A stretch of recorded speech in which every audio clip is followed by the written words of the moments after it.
Hey everybody, my name is Mike and I'm joined with Maddie, and we are from the Alone in the Dark podcast, and we are here for our very first segment of Dark Spots. Yes, and we are.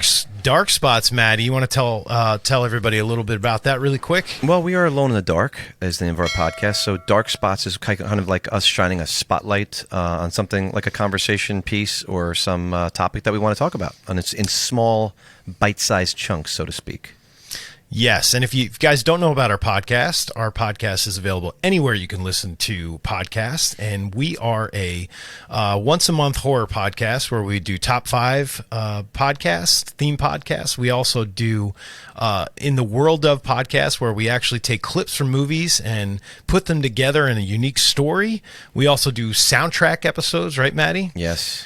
And what else do? We do a class of episodes where we take a year from horror and we pick our favorite movies. We have lots of fun on there, so go check us out on there if you haven't already. But tonight we are here. This is what we call Scream Week, Matt, because Scream 5 actually is coming out this weekend. And I am so excited about it. What are your thoughts before we get into our little discussion Thursday? here? I am going Thursday. Yeah, I can't wait. Going with my son and daughter and my daughter's friend, so I'm super excited about that. We will not be going together this time. We won't, unfortunately, but yeah, hopefully you'll get to see it maybe sometime this weekend and we can talk about it. It's going to be killing me, but you and I are huge fans of the series, of the Scream series, and we're here tonight to talk about some talking points about the Scream series and why we love it so much, right? Yep. So the first thing we talked about was the legacy of Scream, and let's discuss that a little bit. I think you and I saw Scream in theaters together. You saw it before me. I did. It came out. It came out December 21st, 1996. Right. I remember seeing a small article I can remember vividly seeing a small article in Rolling Stone magazine tucked in the backs where they had the movie reviews. Yeah.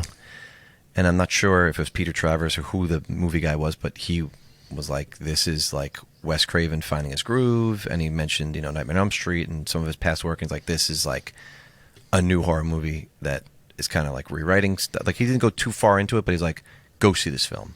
And I was sold. I saw, there was just a picture of Neve Campbell and she had a phone up. And I was like, all right. Right. And it just bothered my dad. I'm like, let's go, Pops. Let's go see this film, And we went on the 26th. We went like the day after Christmas. And I sat there, and of course, he wasn't crazy about it because he's not crazy about horror. But he's like, "All right, Matthew, let's go, Matthew, let's go." So we went, and I loved it. I'm just like, and the first thing I thought was, "Man, Mike has to see this." So of course, January 5th, 1997. Is that right? What your ticket says? I think it was the 5th. Yes, yeah, because I still have my ticket which was stub. at like 10:50 at night. Is that when we went? I think it was really late. Yeah, yeah.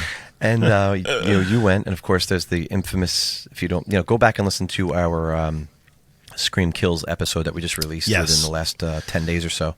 Yep. We talk a lot more about the intimate experience, and even further back on our Gedney web, where we interview the music supervisor. Was that his title? Music editor for Scream. Of the first Scream. We had him on the podcast. Yeah, it's a great episode too. Yeah, that was a great episode where we talk a lot about our experience and how basically I watched you watching the movie the whole entire time. Yeah. And, of course, I watched you, but then I was also watching Scream again because I love the movie so much. But then there was zero, like, you were like, I had to take a mirror out to see if you were still breathing, for Christ's sake. You just were just staring and just soaking it all in. Little did I know, you were loving every second of it. But at the end of it, I looked over at you, and I'm like, oh, man, you hated it, didn't you? You hated it. And you were like... That's what you thought. And there was just this light came from above. I don't know where it was, whether the lights came up in the theater or whatever, but it was just like, it was like the kid who, like, I don't know, found his his parents, like, liquor cabinet for the first time, or, I don't know. You insert your funny anecdote in here, but Mike was just changed. It was like he went to church.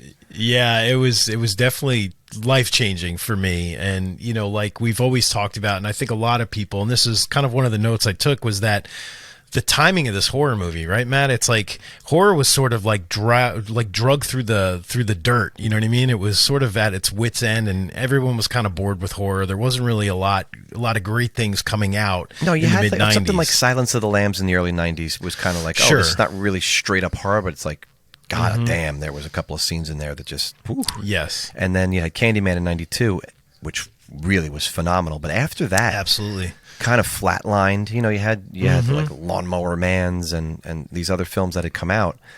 But there wasn't much going on. And then, of course, you had like, you had your Halloween 6 came out in 95. Yep. And actually, In the Mouth of Madness, which got panned by critics, was somewhere sandwiched in there in 94 with Wes Craven's New Nightmare. But they kind of flew a little bit under the radar. Yeah. It didn't have the it didn't have the punch that Scream had, you know.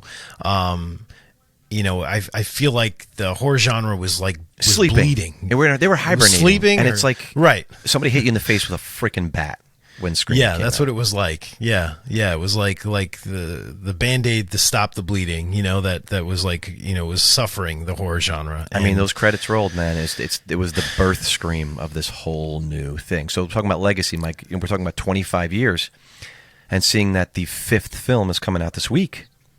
We're talking, do the math. It's not that hard, even if you freaking suck at math. About every 5 years or so, we get a Scream film. Yeah, on which average, is pretty awesome. Yeah, but which it's is cool because they're not rubbing our faces in it. They're not overexposing it. They give us quality. They're making pretty you much excited.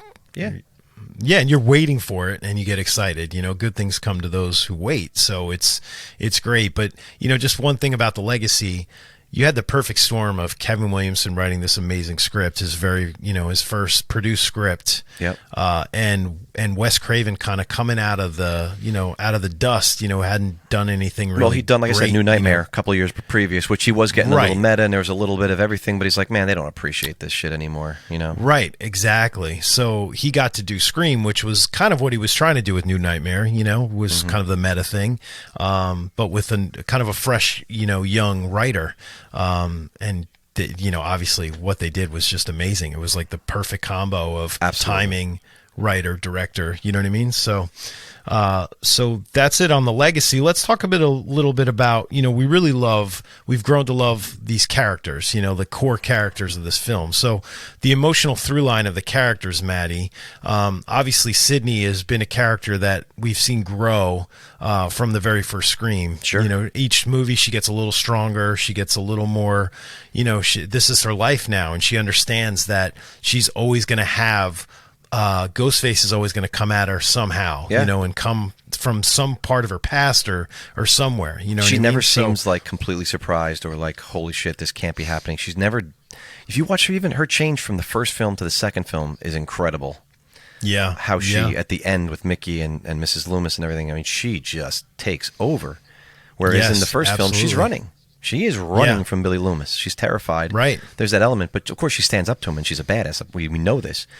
But in Scream 2, man, she is take no prisoners. And then Scream 3, forget it. Like, it's even a bigger leap in some senses, and kind of at first she's hiding, right? She's sort of hiding from it all. Yeah. But then she comes back and fights, big time, you know what I mean? And we all know how Scream 3 ends. She's confronted with a ghost from her past that she didn't even know about, you know what I mean? Yeah. Her brother, her stepbrother. So interesting. And then in Scream 4, obviously, we get a little more family dynamic, built in, and she's super tough by Scream 4, right, Matt? She's written this book, and she's come home, and it's like you said, there's no surprise in Scream 4. She's almost like waiting for it. You know what I mean? And like, bring it on. Yeah, so I'm excited to see where they're going to go with this 5th installment in Scream. Other characters you want to talk about, Matt? I think. Well, you have Dewey and Gale, and of course their blossoming relationship over the course of the films, not only on screen but in real life. Yeah, I believe by Scream 2 they were dating. I think 3 they had just gotten married before the filming that. I believe they were newlyweds or somewhat newlyweds when that movie came out in 2000. Yeah. Yep. But yeah, I mean, it's a beautiful thing. And like you said, Mike, the emotional through line, that's what, when you talked about what separates this as a slasher. Now, we know we have the big series. We have Halloween, we have Friday the 13th, we have, in some regards, Child's Play, but I don't even put that in the same conversation. Right. But Halloween and Friday the 13th, but then you have the Scream films. It doesn't have nearly as many installments. But to me, I don't know, I just think what sets it apart is, for once, the emotional through line is not Michael Myers. It's not Jason. You're invested in these flesh and blood characters, right? So, yes, Ghostface, everyone wants to see Ghostface, but you're not going necessarily like going, oh, yeah, I want to see Ghostface carving up. Maybe you are, but I'm saying that this is a different kind of slasher, and I want to say almost it puts it above and beyond the others based on the fact that it's a real story where you're following these characters. You don't want to see them die necessarily. Sure, there's a new crop of young kids that are going to come up behind them. But and for some people, it'd be like, oh, wait, what about Laurie Strode? Well, Laurie Strode is certainly a through line in the Halloween films, but that's one character. Of course. We're talking of multiple characters. Yeah, it's like a family. You know what I mean? It's like a family. Yep. Yeah, and that's what I think, like you said, is like the super strong point of this genre is that they're all going through this together. You know what I mean? And they're the linchpins of this series, not the killer. It's them that not just a lingering final girl like Laurie Strode. And you know what? Don't come at me with Halloween Kills and all the returning characters. That's bullshit, and we know it. Right. You can't throw a bunch of characters in there. As much as I liked some of the returning characters, we know that was just lip service and fan service, and that's all it was. There was no legacy to those characters. Seeing Sheriff Brackett didn't make me go, oh my God, this is the greatest thing. No, because he regurgitated the same lines, and honestly, I felt bad for Charles Cyphers to come out of retirement to be drug into that. Right, exactly. Meanwhile, you have Dewey, Gale, and Sidney, which is why we call this Scream 5, not Scream. Right. It's a through line. It's a sequel. They've been through. They have these scars. They wear all of that, the mask of fear and all this stuff because they've been through all this several times. Yes. And that's ultimately, to me, what the legacy is. It's based on character development, emotional investment, not... Sure. Which, me, I am absolutely crazy about the Friday the 13th series, and I love it. Yeah. But you're there because you want to see Jason, how different ways he can carve people up. I'm not there. It's more about that, yeah. And I'm not there to see, let's see if Ghostface can pin somebody to the door. No. I'm there because I want to follow Dewey and Gale and Sidney's story, and I do not want to see them die. Of course, we're not spoiling anything because we didn't see the new film. But, I don't want to see, like in the post-Game of Thrones world, man, in Breaking Bad, where you just got to kill off all your main characters. I'm hoping that there's enough, reverence for the history and the legacy here that we don't feel like we have to kill off, more than one of these characters or anything. I think we're going to get one, but who knows? You know what I mean?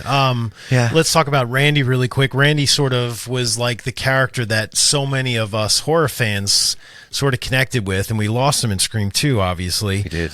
He did come back for a little cameo in Scream 3, even though it was a video recording. But thanks to Randy is, when we lost Randy, that was huge. You know what I mean? That was big time. Yeah, even in some regards, like you were saying, you talk about this off camera and off air. Cotton Weary in a way, even though he's an asshole and he's a douche. There's still the beginning of Scream 3 is so intense, that first scene, and he's cocky and he's he's going out and he's like ultra masculine, and then you watch him just melt down to nothing by the time the end of that scene is. But man, you're still like, oh man, Cotton was in every movie. He was in the first 3 films. Well, that's it. And you sort of like, even though you kind of hate him, you grow to like him a little bit, by Scream 3. I don't know how you felt, but I kind of did, even his sort of egotistic, the beginning of Scream 3, his whole you want to kill him because he keeps showing up. I want my interview with Barbara Walters. You're like, shut up. But Scream 3, it's kind of fun to see him sort of how he's grown, and now he's got this big talk show, and he's sort of running Hollywood. You know what I mean? So it was interesting to see his path. I think honestly, as we roll into this, this weekend, and you're going in a couple of days, that's pretty much we're throwing down what we felt about the Scream legacy and talking about the emotional through line of the characters and how it really is so unique in that regard, and that you're not focused on the killer and how many times he can kill, how many creative ways he can kill. It's more about those characters that we've grown to love, even though they are fictional characters. At the end of the day, they're so well drawn on the page from Kevin initially that we care about them, and we almost feel like we know them like really well. And absolutely, we don't want to see anything happen to them, so we're protective of that. So yeah, definitely. I think the last thing we were going to talk about, Matt, with Scream here is what separates it from films, which we kind of discussed already. That's kind of what. Yeah. Yeah. But what elevates it as well, I think, is besides the the through line of the kind of the family of this core group, it also is the writing, right? And I think we've had Kevin Williamson for most of it, except for part 3. and for the new Scream, right? Correct. Because that one, I think we had like a story treatment maybe from Kevin. Or he's an exec producer. I mean, obviously, right. So I'm sure he had. Yeah, I think so. But I think that's what elevates it as well. Is Kevin's writing is so clever and so genius in just the way that the characters speak and talk. You know what I mean? And also just kind of the genius of the reveal of Ghostface each movie. You know what I mean? But Mike, you and I know we're film lovers, right? We love film so much.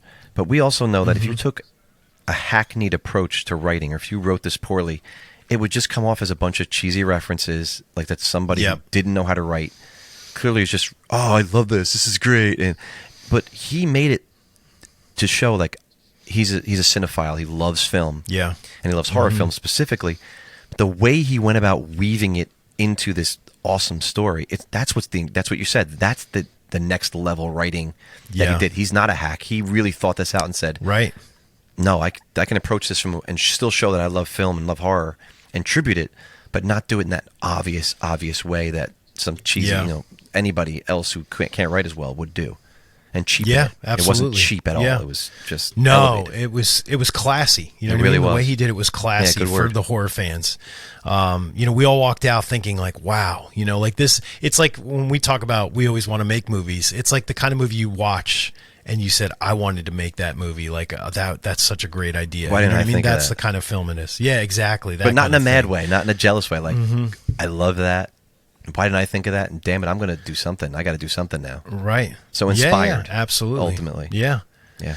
So Matt, before we wrap here, I just want to ask you a question. When you walk out of... Oh, no, we're not wrapping. I'm sorry. Sorry. When you walk out of seeing the new Scream, once you see it, like what do you want from the experience? What do you hope from walking out of seeing Scream? I think we're going to get what I want, which is my expectations aren't through the roof. But I think like I said, I think they're going to hold on to the reverence for the originals. I really do. They have those core 3 characters that come back.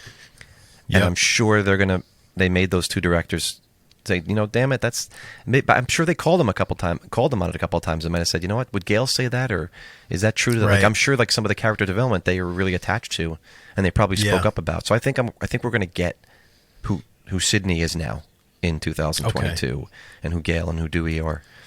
And hopefully I'm pretty positive it's going to be a good movie. Yeah.